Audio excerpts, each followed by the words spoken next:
Isa akong makasalanang sakristan. Itago mo ko sa pangalang VJ. At ito, ang aking secret file.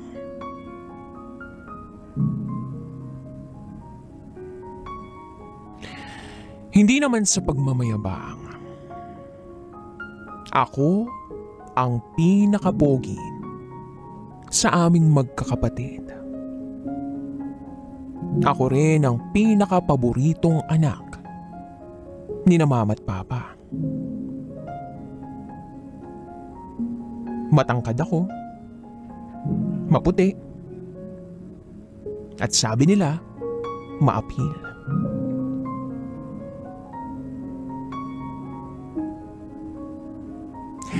At higit sa lahat, magaling makisama.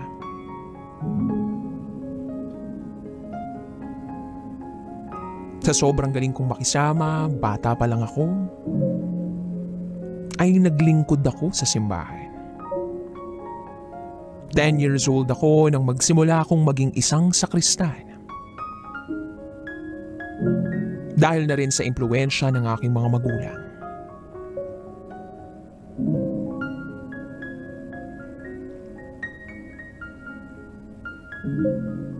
Wala akong alam sa realidad ng buhay. Tulad ng paglapit sa mga babae. Sabi nila ay isa akong mangmang. Isang araw, dumating ang aking mga pinsan na galing Maynila. Ang kwentuhan namin ay tungkol sa mga babae. Niyayabangan nila ako sa mga babaeng naranasan nila o mga karanasan nila sa iba't ibang babae. Ako na may tahimik na nakikinig sa usapan nila. Hindi naman ako makaimik dahil wala rin naman akong maikukwento tungkol sa babae. Hindi ko pa naman naiisip yun. At hindi rin pumasok sa isip ko na balang araw ay magagawa ko yun. Sabi ko sa sarili ko, kaya ko to. Kaya kong panindigan kung ano man ang naiisip kong tama. Then tumungtong ako ng 15 years old. Dito na nagsimula ang lahat. Meron akong nakilalang isang babae na nagsimba. Itago natin siya sa pangalang Princess. Narinig ko sa iba na gusto niya ako. Wala naman akong pakialam nung panahong yun. Pero sadyang tadhana ang gumawa ng paraan para paglapitin kami. Isang gabi niyaya ako ng isa kong pinsan. Isinama ako puntahan daw namin ang kanyang jowa at magmi-meet sa dagat ng 7:00 ng gabi. Hindi ko akalain na yung babaeng nagkakagusto sa akin ay nandoon. Si Princess ang kasama ng jowa ng pinsan ko. Nabigyan kami ng tsansa na magkasama. To the point na nagkausap na rin kami sa chat.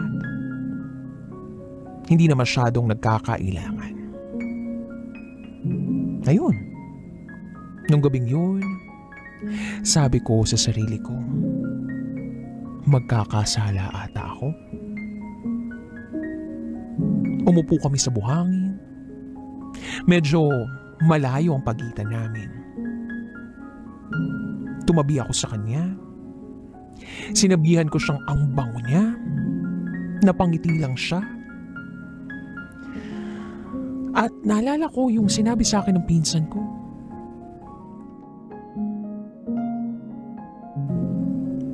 Itutuloy ko ba to? Itong naiisip ko? Nag-aalinlangan ako pero itutuloy ko? Yan ang sigaw ng isip ko. Hinawakan ko ang kanyang kamay at tenga para hanapin ang kiliti ng kanyang katawan. Hanggang sa nakuha ko na ang kiliti niya. Hinalikan ko siya sa kanyang labi.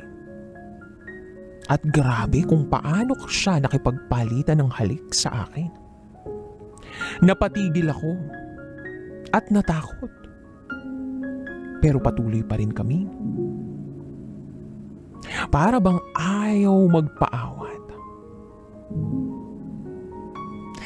Nasa edad na 14 pa lang ang babaeng ito. Pero ganun na siya ka-eksperto sa isip ko. O baka sadyang wala lang akong alam. Hanggang sa nangyari ang hindi dapat nangyari.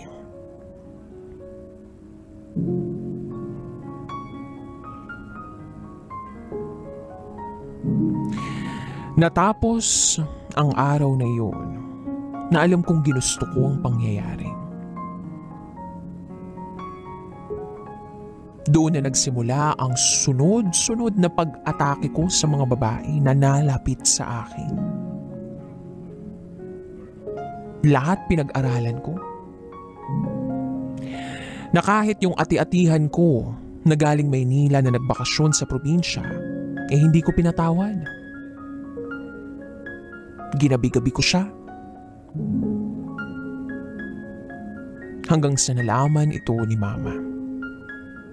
Pinatapon niya ako sa ibang lugar na lungsod. At sa mother church namin ay naging stay-in sakristan ako. Pumayag akong magpalipat ng lugar dahil na rin sa pag-aaral ko. At kahit ganoon ang sitwasyon o nasa kumbento na ako kasama ang mga pari, nakakatakas pa rin ako ng 10:00 ng gabi para gawin ang mga nasimulan kong gawain.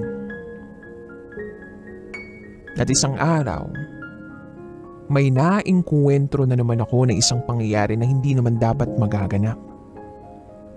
Pumunta ako sa kaibigan ng kaklase ko na puro babae lang ang nasa boarding house. Pero may mga kaibigan rin ako na lalaki o kaklase namin na pumunta roon. Pagkatapos ng inuman, umuwi naman sila. Doon naman nagsimula ang pag-alam ko kung paano uminom ng alak. Doon ay may isang babae na kursunado ko. Maputi. Medyo maliit lang. Ang pangalan niya ay Erica. Naglipatan ng pwesto sa inuman. Sakto'y tumabi siya sa akin. Habang tumatagal ay nalalasing ako. Yung kamay niya ay hinawakan ko at inilagay ko sa likod para hindi naman makita ng mga kaklase ko.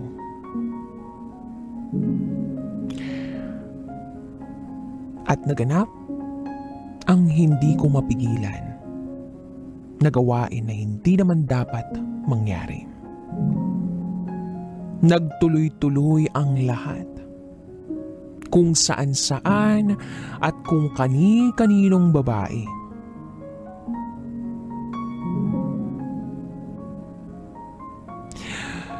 Lumipas ang mga araw, nalaman ni Father,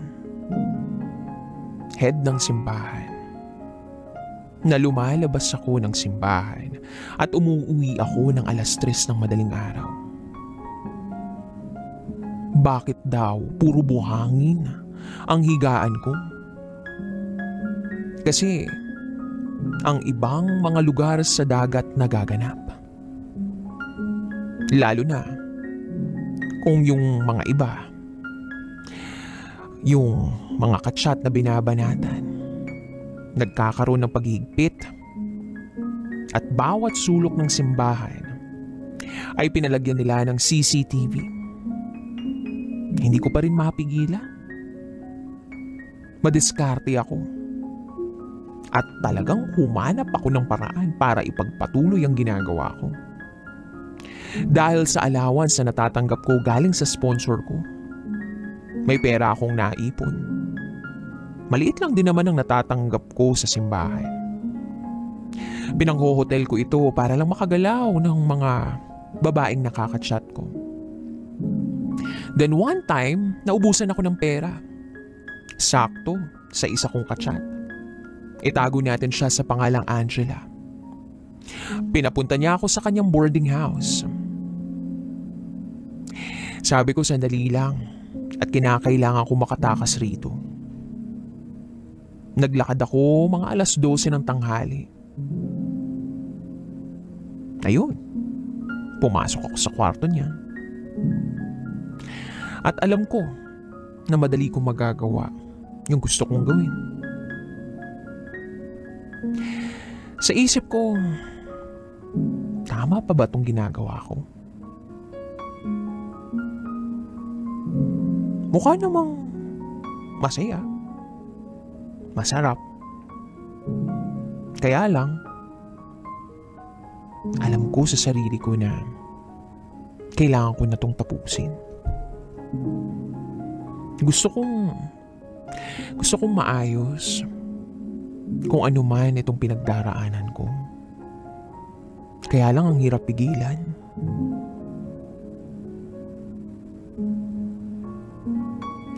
Kaya isang araw, sinabi ko kay Padre ang lahat ng mga nangyari sa akin.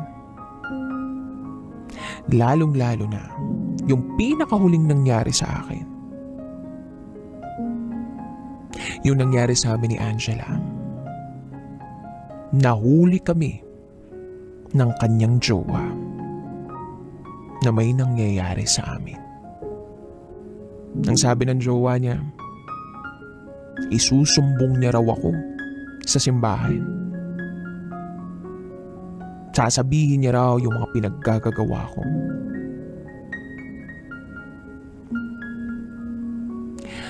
Ayokong mangyari yun. Kaya ako na mismo ang nagsabi kay Padre. Ayokong madamay ang simbahan.